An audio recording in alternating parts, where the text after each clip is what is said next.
Yo, what up everyone? How are you doing? I hope you're having a great day, guys. But go ahead and subscribe to this channel. Hit the bell icon, subscribe, receive future notifications. I'm excited about what's to come. And also follow TorresBoxing.com and the Instagram at Torres Boxing, guys. But I wanted to talk a little bit about Canelo and his deal with DAZN. I know that some people are critical of that deal. As many of you know, Canelo signed a not even just boxing, but in sports history, the most lucrative contract in sports history with the new streaming service, DAZN. It's a deal that is worth 11 fights over the course of 5 years, and it's worth a minimum of $365 million. That's a lot of money, right, guys? But I'm happy for Canelo, because I know that Canelo, just like any other fighter in boxing, has his detractors. He's got people who don't like him, who aren't fans, and then you have his fans, and there's two sides of this whole thing. But on a personal note, on a personal level, I'm happy for him because just like Canelo, we all have family. Canelo has family. He's got kids. He's got his family. So how many of us don't want to be able to provide for our family members? How many of us don't want to be, successful to be able to provide for those we love and care about? So I'm happy for Canelo. I'm happy for his success. I think that's amazing on his part, that his hard work, has paid off, and he signed the most lucrative contract in sports history. So that's some big stuff. But people have been a little bit critical of that contract because they say, oh well, look, it's already going sour. First fight in, and they're having trouble or whatever. It's a bad sign that he fought a lesser opponent in Rocky Fielding. And a lot of criticism going Canelo's way about how it's almost like an NFL contract, that it's not a guaranteed $365 million, and how it may not even finish up. He may not even get that. So whatever the criticism is, I wanted to talk a little bit about that. And just first things first, I do want to say that, look, this is his first fight on the network. This is his first fight of an 11-fight deal. He's getting his feet wet in a new division, so it is something different. It's not, just some other, it's still a lesser opponent. I get it, but overall in general, it's Canelo's first fight on DAZN. He just came off a big fight, two big back-to-back fights against Gennady Golovkin. And this is the first time he fights, I guess, the shortest gap between fights since 2011. So, he's staying active, and this is the first fight on the contract. So, to all those people that are critical, saying, "Oh, look, it's going sour already. Look, just relax. It's the first fight of 11 fights. And let's just watch how it goes." But because DAZN has so much money invested in Canelo, $365 million.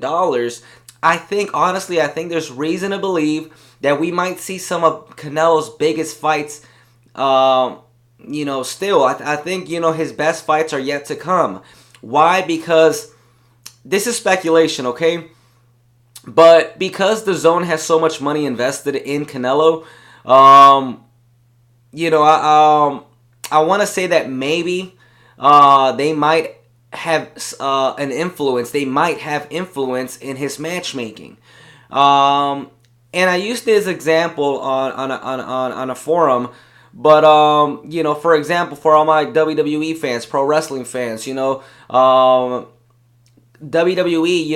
their SmackDown brand, they just signed a deal with Fox for that's worth upwards it's worth at least $1 billion, so over the course of 5 years, I believe. So already there's reports that supposedly Fox is somewhat influencing the product a little bit, because they're set to start to start next fall in 2019. And they're saying that supposedly Fox wants Ronda Rousey. She's a mainstream star that could get attention on the product. Supposedly they wanted to lean more towards the sport aspect of the product. They want to get rid of all that entertainment, or at least some of it. They want it to be presented more as a legitimate sport, so that they could share it on other on other things that they have on there that are legitimate sports, right? So already you can kind of see the seeds of influence that Fox is having on the WWE product. Whether or not the WWE obliges, that's still to be seen. But if there's, if these reports are any indicator, they show us that, perhaps, Fox has a say in the WWE's product. And why am I mentioning this? It's because Fox has so much money involved in this whole SmackDown deal. The way that DAZN has so much money involved with Canelo and Golden Boy, and they're going to definitely want to see a return in their investment, right? So I don't know how, hands-free they're going to be with Golden Boy, Oscar, and Canelo. Yeah, they're going to let them kind of do the matchmaking because, I understand that Oscar De La Hoya is a promoter first and foremost, and that these people are fighters. These people are not playing basketball games, 82 games a year, or not being. These guys are being hit. These guys are fighters, and yes, they definitely deserve to be making all the money that they possibly can while they put their health on the line.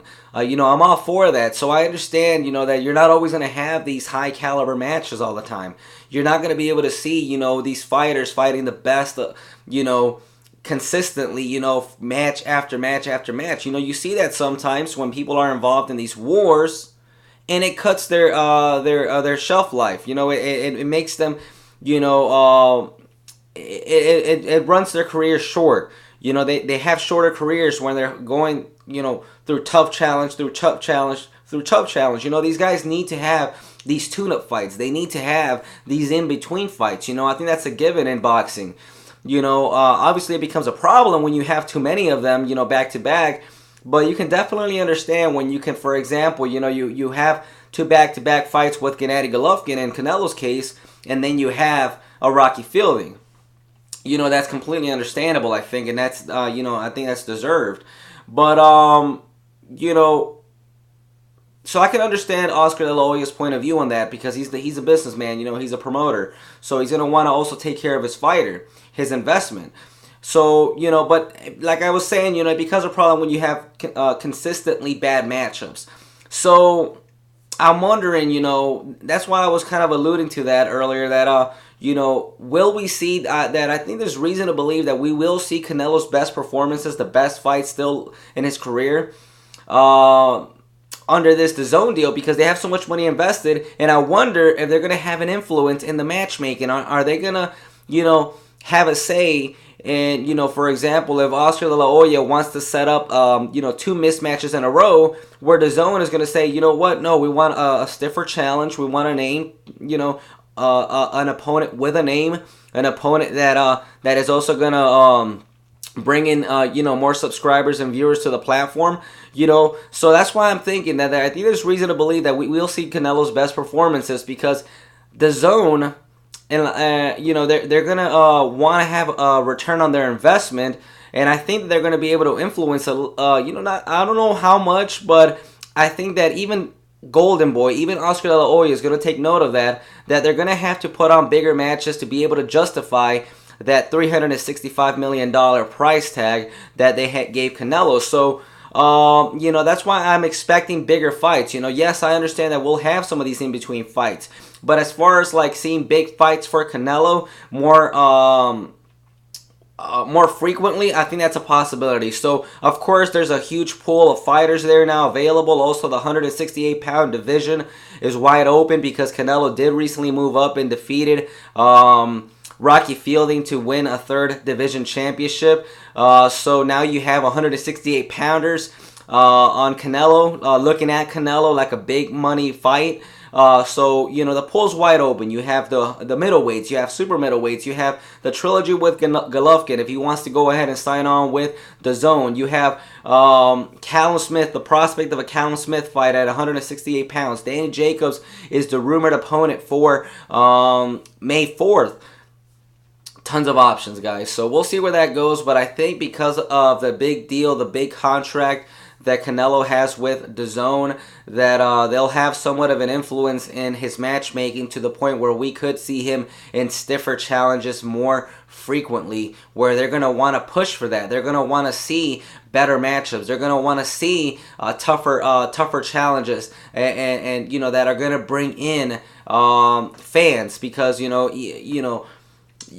can't really fool too many fans when you have a mismatch, and I understood this Rocky Fielding match, I'm okay with it, but I wasn't buying the fact that Rocky was a huge, threat. Besides the advantages that he had, height, size, and reach, which didn't even come into play in the fight, I really didn't give him much of a chance, because Canelo, of course, is the much more experienced fighter. But I think, next up, I think we should be looking forward to a tougher test, a tougher challenge, a bigger fight for Canelo Alvarez.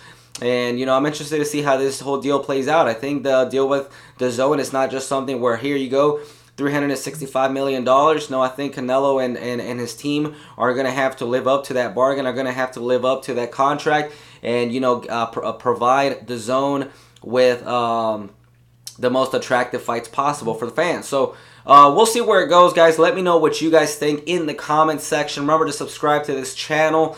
Hit the bell icon to receive notifications on future content.